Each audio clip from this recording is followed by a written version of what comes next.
दोस्तों, मैं हूँ नीरजा शर्मा। कहानियों की दुनिया में आपका स्वागत है। आइए सुनते हैं आज की कहानी, दो मोमबत्तियाँ। एक बार की बात है, एक शांत कमरे में दो मोमबत्तियाँ जल रही थीं। दोनों अपने अपने प्रकाश से कमरे को रोशन कर रही थीं। पहली मोमबत्ती को अपने तेज प्रकाश पर बहुत गर्व था।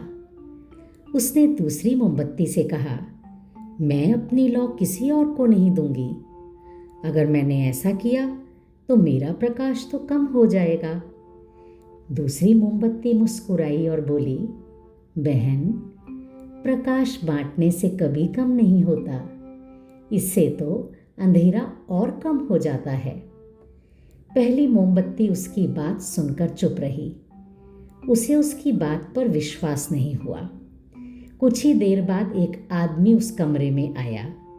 उसके हाथ में बुझी हुई कई मोमबत्तियां थीं। उसने दूसरी मोमबत्ती की लौ से एक एक करके सभी मोमबत्तियां जला दी। देखते ही देखते पूरा कमरा उजाले से भर गया। अब पहली मोमबत्ती को अपनी गलती का एहसास हुआ।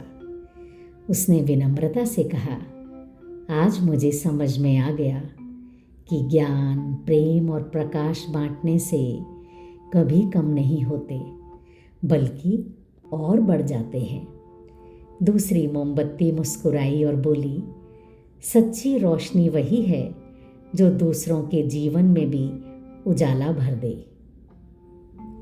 दोस्तों, यदि आपके पास ज्ञान रूपी रोशनी है तो उसे बांटिए। यदि आपके पास प्रेम रूपी रोशनी है तो उसे बांटिए, क्योंकि रोशनी बांटने से कभी कम नहीं होती, बल्कि अनेक लोगों के जीवन में आशा का उजाला, आत्मविश्वास का उजाला भर देती है। इसी संदेश के साथ मैं नीरजा शर्मा आपसे विदा लेती हूँ। फिर मिलेंगे एक नई प्रेरणादायक कहानी के साथ। नमस्कार।